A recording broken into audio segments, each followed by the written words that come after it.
y a le père Olivier Amiral qui a posé la question. Cher éclaireur, pourriez-vous, s'il vous plaît, nous élucider sur l'histoire des enfants microbes, du moins les enfants en conflit avec la société? La réponse à cette question nous ramène un peu dans l'histoire. Et pour répondre à cette question, il va aussi falloir situer les responsabilités et aussi donner les solutions. Voilà les 3 axes sur lesquels je vais aborder. C'est quoi les enfants en conflit avec la société? En Côte d'Ivoire, on les appelle les enfants microbes.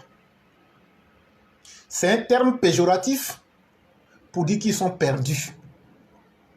Pour dire que c'est des gens, leur vie n'a pas dépassé et n'est pas mieux que la vie d'un microbe. Et donc, ils sont même mis à l'état de sous-humains. Parce que vous savez que l'état microbial est l'une des étapes primaires même de l'existence.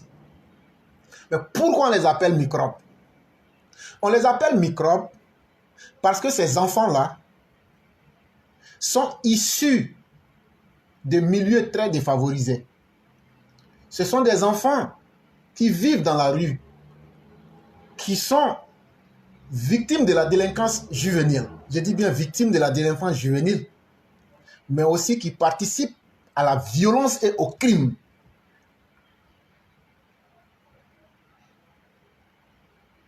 Et donc, pour simplifier la chose, entre 2000, le 26 octobre 2000 jusqu'au 11 avril 2011, le phénomène des microbes n'a pas commencé comme ça un jour. Il y a eu une genèse, il y a eu un début. Mais ce que vous devez retenir dans l'histoire d'une chose là, quand on dit le début de quelque chose là, ça donne toujours une conclusion. Ce sont les microbes là qui sont la conclusion. Souvenez-vous des charniers. Souvenez-vous du discours de Laurent Gbagbo qui dit, vous allez bien comprendre ce que je suis en train de vous dire. Quand Laurent Gbagbo a dit, le 26 octobre 2000, je demande aux forces de défense et de sécurité d'utiliser tous les moyens pour ramener l'ordre. Le colonel Bepan et la gendarmerie se sont dirigés où? Sur quelle commune? À Bobo. Et là-bas, qu'est-ce qu'il y a eu? Il y a eu un ciblage des personnes qui ont été exécutées méthodiquement et qui ont été déversées à Yopougon. C'est ça qu'on appelle le charnier de Yopougon. Vous allez comprendre ce que je suis en train de vous dire. Et Laurent Gbagbo va traiter ces personnes-là de marginaux, de personnes sans valeur dans la société. Est-ce qu'un homme marginal peut laisser un enfant qui peut être un homme? Est-ce qu'un homme marginal peut laisser un enfant qui ne soit pas un microbe? Et donc, c'est une manière de vous dire qu'en vérité, et avec la justice bâclée, ces enfants-là, ça c'est une première genèse. Ce sont des parents qui ont été tués. Et donc, du fait que ces enfants n'avaient plus de géniteurs pour pouvoir s'occuper d'eux, ces jeunes enfants, dans un certain cas, vont se retrouver déscolarisés. Et pour ceux-mêmes qui n'ont jamais eu la chance d'aller à l'école, ils vont rester analphabètes, désœuvrés, déshérités et abandonnés.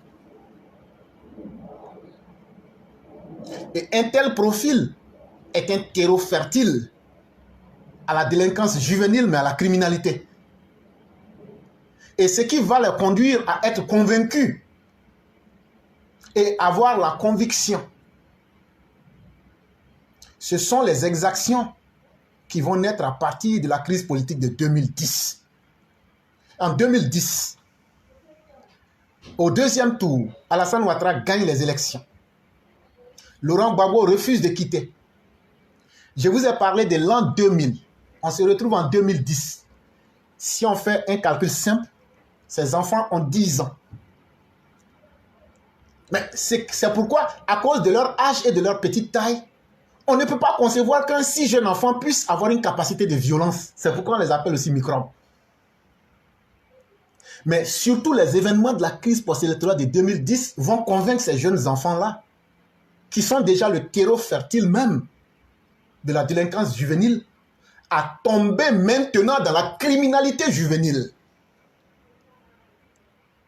Et donc, ces enfants dont les parents ont été tués par Bépan sous les ordres de Laurent Gbagbo et autres. Il y a bien sûr d'autres qui vont s'ajouter à eux parce qu'il y a des gens naturellement qui aiment ça. C'est à Abobo que ça va commencer. Et ça commence comment? Laurent Gbagbo envoie des gens, ils bombardent Abobo. Chaque fois, ce sont des meurtres, ce sont des crimes. Et ces jeunes enfants-là finissent par croire. Mais ce qui est arrivé à nos parents il y a 10 ans, c'est la même chose qui arrive sous nos yeux aujourd'hui. Et donc, en vérité, la meilleure manière de s'en sortir dans la vie, c'est d'utiliser la violence. Qu'on soit petit ou grand, Laurent Gbagbo vient de nous convaincre que si on utilise la violence, le meurtre, on peut arriver à atteindre nos objectifs. Et donc, ces enfants finissent par être convaincus que non seulement il est normal, mais il est surtout possible d'avoir tout ce que l'on désire par la force et par la violence. Voilà l'historique et le mode opératoire des microbes que je viens de vous étaler. Et donc, le phénomène va s'étendre progressivement dans la deuxième commune qui est la plus défavorisée après Abobo, c'est-à-dire Yopougon, pour nous amener aux enfants microbes. Aujourd'hui, après toute cette présentation, le gouvernement du président Alassane Ouattara a fait de véritables efforts pour corriger la situation. Le président de la République, Alassane Ouattara, a hérité de beaucoup de situations perverses, hérité de l'ère Laurent Gbagbo.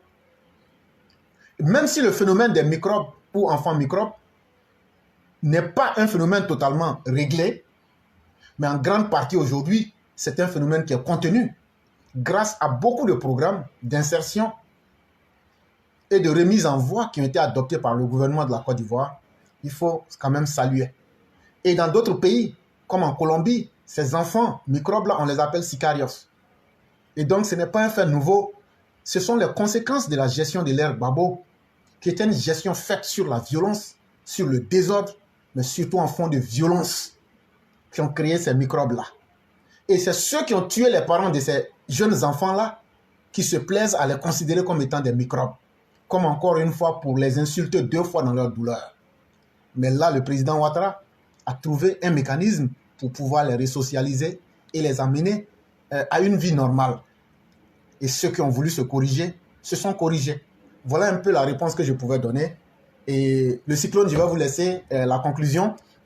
Et bien avant, je vais dire merci à tous les auditeurs, merci à tous ceux qui nous ont suivis, merci à tous ceux qui aiment ce que nous faisons, merci infiniment à ceux qui ont mis les cœurs, merci à ceux qui ont partagé, merci à tous ceux qui posent des questions qui permettent d'élucider beaucoup plus d'aspects de la vie, merci à ceux-mêmes qui nous aiment, mais surtout merci aussi à ceux qui nous détestent, parce que vous nous prouvez et vous nous démontrez que nous avons de l'ascendant sur vous et que nous sommes mieux que vous. Sinon, il serait mieux de faire mieux que nous. Comme on le dit en Côte d'Ivoire, il n'y a rien dans la jalousie. Et le sorcier n'a jamais prospéré, autre que dans la nuit. Et donc, mesdames et messieurs, moi je vous dis merci.